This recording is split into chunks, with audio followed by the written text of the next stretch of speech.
माता सती के कोई संतान नहीं हो पाई थी क्योंकि उन्होंने अपने शरीर को अग्नि में दह कर दिया था। परीक्षित ने पूछा ऐसा क्या हुआ जिससे माता सती को अपने शरीर को अग्नि में दाह करना पड़ा। तब श्री सुखदेव जी महाराज सती चरित्र गाते हैं। एक बार की बात है, जब दक्ष को प्रजापति बना तो जब किसी पे नया नया पद आता है तो अहंकार आ जाता है। तो शपथ समारोह चल रहा था, अनेकों देवता आए हुए थे, ब्रह्मा विष्णु महेश इत्यादि सभी देवगण विराजमान थे। जैसे ही सभा में दक्ष आया तो सभी देवी देवताओं ने स्वागत किया। सभी देवता खड़े हुए लेकिन ब्रह्मा विष्णु महेश नहीं खड़े हुए। तो जो अभिमानी पुरुष होता है वो सिर्फ यही देखता है कि गलती कौन कर रहा है, नकारात्मकता। व्यक्ति को अच्छाइयां नहीं दिखाई देती। यदि किसी के अंदर हजारों अच्छाइयां हैं, यदि कहीं एक कोई गलती है तो अधिकतर उस एक गलती को लेकर के बैठ जाएंगे। तो उसी प्रकार दक्ष ने जब देखा कि अरे सब मेरा सम्मान कर रहे हैं, ये तीन नहीं खड़े हुए हैं, चलो ये हमारे दादाजी हैं विष्णु, ब्रह्मा हमारे पिता हैं, लेकिन ये शंकर क्यों नहीं खड़ा हुआ, ये तो मेरा दामाद है, इसको तो खड़े होना चाहिए था। तो जैसे ही भीड़ में सम्मान पाया, भीड़ से सम्मान मिला, तो मंच पे खड़े होकर के कहने लगा कि जहां पर असभ्य लोग बैठे हों वहां पर सभ्य लोगों को नहीं बैठना चाहिए। खूब खरी खोटी सुनाई। देवता एक दूसरे के मुंह तन देख रहे हैं कि भैया यहाँ पर असभ्य कौन आ गया। उल्टा बोलते बोलते यहाँ तक बोल गया, अरे इधर उधर क्या देख रही हो, सामने देखो जो शंकर बैठा है, मैं इसी की बात कर रहा हूँ। ये शमशान की भभूति को शरीर में रंगाता है, भुजंगों के हार पहनता है, न खाने का पता, न पहनने का पता, न रहने का पता। ऐसे व्यक्ति दूसरे को क्या सम्मान देगा। जब ज्यादा खरा खोटी बोलने लगा तो पास में बैठे थे नंदी जी, तो नंदी जी सोचने लगे बहुत बकर कर रहा है, अभी तुझे फल चखाता हूं। भोले बाबा ने शांत करा नंदी जी को, आप शांत रहिए। लेकिन अभिमान इतना था, इतना अहंकार था कि दक्ष चुप होने का नाम ही नहीं ले रहा था। पुनः नंदी जी उठे, कहने लगे अहंकार और पद के मद में तो बहुत मैं कर रहा है, जा मेरा श्राप है कि तेरे बकरे का मुंह लग जाए। जब नंदी जी ने श्राप दिया तो बगल में बैठे थे भृगु जी, उन्हें भी क्रोध आया। तो भृगु जी ने भी श्राप दे दिया कि जाओ आज से जितने भी शिवगण होंगे सब पाखंडी हो जाएंगे। बस जो सम्मान समारोह था वो शपथ समारोह वो श्राप समारोह बन गया। तमाम सापा सापी होने लगे। भोले बाबा कहने लगे हम तो यहाँ शपथ समारोह में आए थे, यहाँ तो श्राप समारोह बन गया।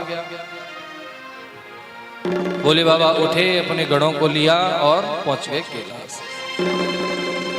लेकिन दक्ष का जो अहंकार था, क्रोध था, वो अभी तक शांत नहीं हुआ और भगवान भोले बाबा को अपमानित करने के लिए उसने एक यज्ञ का आयोजन किया। यज्ञ में सभी देवी देवताओं को बुलाया लेकिन भोले बाबा को नहीं बुलाया। जब किसी को पता चल जाए ना कि परिवार में या माता पिता में लड़ाई झगड़ा हो गया है तो अड़ोसी पड़ोसी बहुत ज्यादा मजे लेते हैं। बोलो राधे राधे। देवताओं को पता था कि दक्ष का और भोले बाबा का झगड़ा हो गया है, तो जब विमान से जा रहे थे तो जब पास से निकलते थे तो उस समय कैलाश के ऊपर से होके गुजरते थे। कुछ देवताओं के विमान कैलाश के ऊपर से जा रहे थे। एक ने पूछा कि भैया आप लोग नहीं चल रहे हो? माता सती जी थी, उन्होंने कहाँ जा रहे हो? अरे सती आपको पता नहीं, आपके पिता यज्ञ कर रहे हैं, बड़ा विशाल यज्ञ है, सभी देवी देवताओं को बुलाया है, आपको नहीं बुलाया। माता सती कहती नहीं, ऐसा नहीं है, बुलाया तो जरूर होगा, लेकिन कैलाश है, जंगल है, हो सकता है कि चिट्ठी पत्री लेकर किसी को भेजा हो, रास्ता भटक गया हो, भूल गया हो। बहन आप चलो, हम पीछे से आ रहे हैं। इसी प्रकार नाना भांति के देवी देवता माता सती को चिढ़ा करके चले जाते हैं। माता सती भगवान भोले बाबा के पास गई। माता सती कहती हैं, भोलेनाथ आपको पता है आपके ससुर जी ने यज्ञ किया है और उस यज्ञ में सभी देवी देवता भाग लेने जा रहे हैं, आप नहीं चल रहे हैं क्या?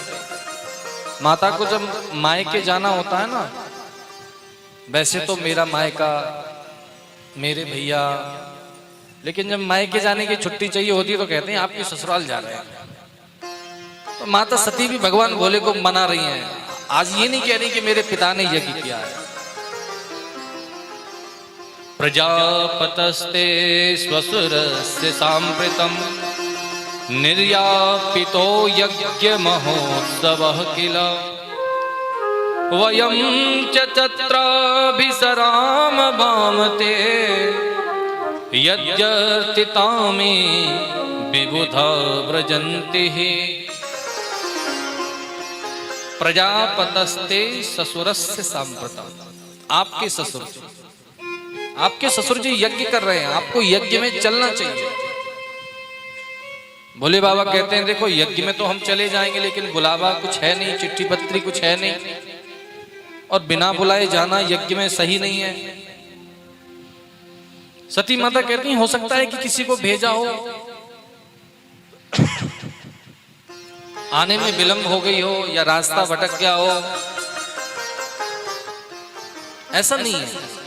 भोले बाबा कहते नहीं नहीं, मुझे पता है कि उन्होंने नहीं बुलाया है।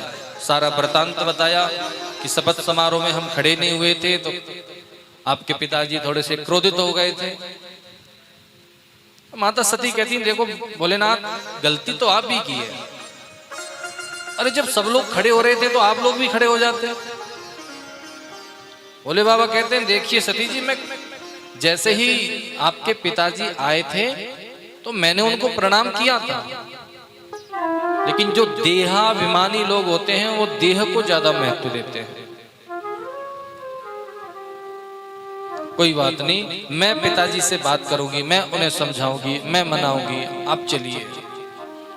भोले बाबा ने कहा देखो मैं तो बिल्कुल जाने वाला नहीं, यदि आपके पिता हैं यज्ञ कर रहे हैं, यदि आपकी इच्छा है तो आप चली जाइए। माता सती दक्ष के यज्ञ में भगवान भोले बाबा की इच्छा नहीं है, लेकिन भोले बाबा ने जब दृष्टि डाली कि ये मेरे आराध्य की इच्छा है, तो भोले बाबा ने अधिक आग्रह नहीं किया रोकने का। माता सती चली।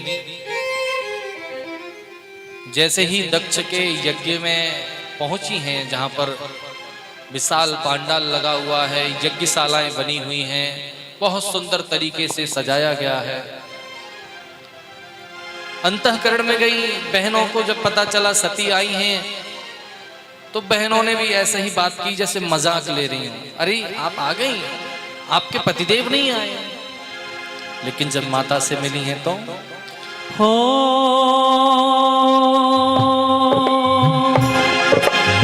पिता भवन जब गई भवानी,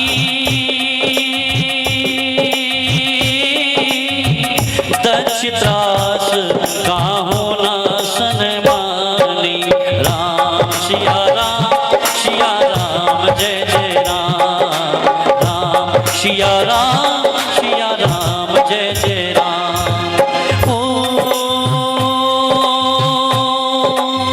सादर मिली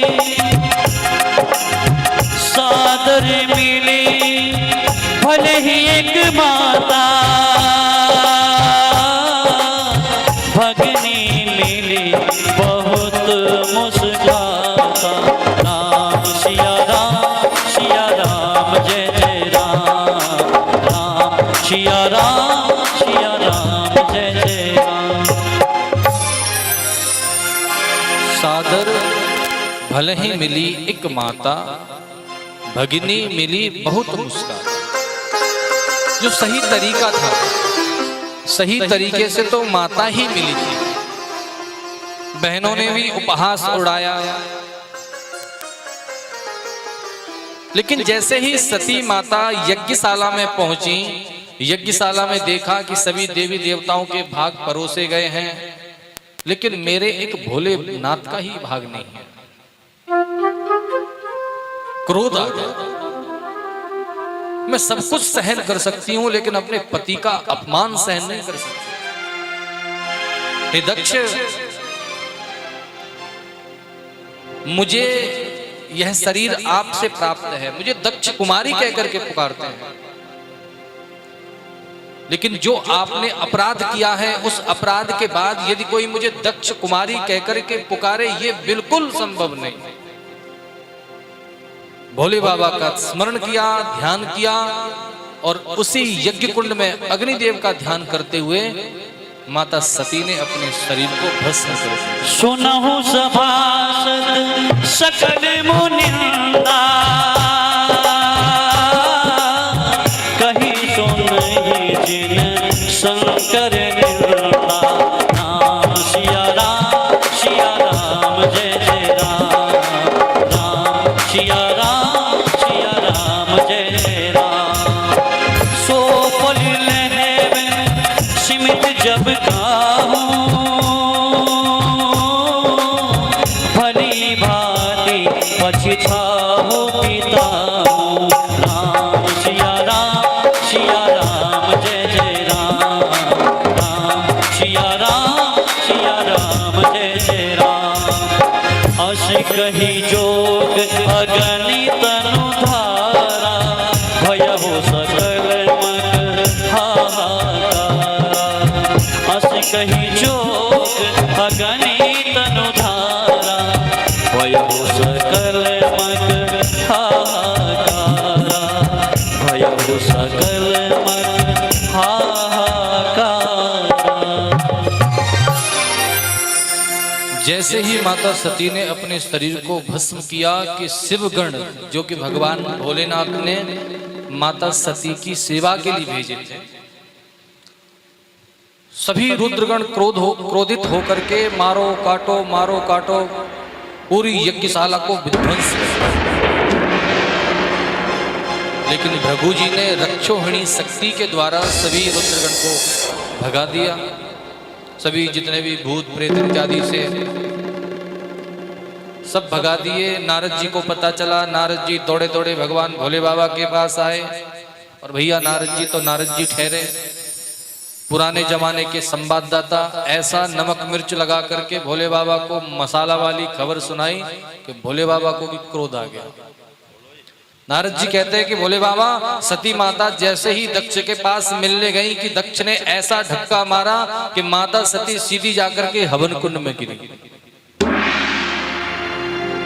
भोले बाबा को क्रोध आया, जटा से एक बाल उखाड़ा। सबसे पहले कृत्या पैदा हुई, दूसरी बार साक्षात भगवान वीरभद्र के रूप में प्रकट हुए। बोली वीरभद्र भगवान की। जैसे ही वीरभद्र प्रकट हुए, भोले बाबा कहते हैं भो वीर ते भद्रम। सबसे पहले भोले बाबा ने कहा भो वीर ते भद्रम, अरे वीर तेरा कल्याण हो। दक्षस्य यज्ञम जय, जाओ और जाकर के दक्ष के साथ दक्ष के यज्ञ का विध्वंस कर दो। वायु वेग से वीरभद्र दौड़े, यज्ञशाला के साथ सभी देवताओं को खंडित करके अंत में दक्ष को पकड़ा और काख में दबाया, मुंडी को पकड़ करके घुमा करके और मुंडी हवन कुंड में स्वाहा कर दी। सभी देवता खंडित हो गए, भागे भागे ब्रह्मा जी के पास गए। महाराज ये देखो हमारी क्या हालत कर दी है। ब्रह्मा जी ने कहा कि जब हम तीनों देव नहीं गए थे तो आप क्यों गए? जब ब्रह्मा नहीं गए, विष्णु नहीं गए, महेश नहीं गए, तो आप लोग क्यों गए थे? अब आप भाग लेने गए थे तो अब भाग लो। महाराज अब खाई सो खाई, आगे खाए सो राम दुहाई। ब्रह्मा जी को लेकर के देवी देवता भोले बाबा के पास आए, भोले बाबा से क्षमा याचना की है। क्षमा याचना करने के बाद भोले बाबा कहने लगे, देखो यज्ञ में मुझे तो कोई भाग मिलने वाला नहीं, तो मैं जाके क्या करूंगा? देवताओं ने प्रार्थना करके कहा, भोलेनाथ आप यज्ञ में चलिए, यज्ञ की बची हुई शेष सामग्री जो होगी उसको आपका ही भाग्य माना जाएगा, आपका ही भाग माना जाएगा। और भोले बाबा तो क्षणे रुष्टा क्षणे तुष्टा, रुष्टा तुष्टा क्षणे क्षणे। भोले बाबा को जितनी जल्दी क्रोध आता है उससे कहीं जल्दी बड़ी शांत भी हो जाते हैं। अपने कोप को शांत करते हुए भोले बाबा ने देवताओं के आग्रह पर दक्ष के यज्ञ में पहुंचे। अब दक्ष के जब यज्ञ में पहुंचे तो देखा कि यजमान तो है, यजमान का धड़ भी है, लेकिन यजमान के धड़ पर सर तो है नहीं। तो बकरे के सर को लगा करके जैसे ही यज्ञ करना प्रारंभ किया तो यजमान के बकरे का मुंह देख करके वो स्तुति करना चाहते हैं भगवान भोले बाबा की। तो बकरे के मुंह में कैसे स्तुति हो? तो बम बम बम बम आवाज निकल रही थी। बम बम बम जैसे कर रहे थे तो भोले बाबा को हंसी आ गई। आजकल देखते हो भोले बाबा के जो भक्त हैं जब कामड़ इत्यादि लाते तो वो बम बम बम कहते हैं। बम बम करने से भगवान भोले बाबा को अपने ससुर जी याद आ जाते हैं, और जैसे ही ससुर जी याद आ जाते हैं तो भोले बाबा प्रसन्न हो जाते हैं।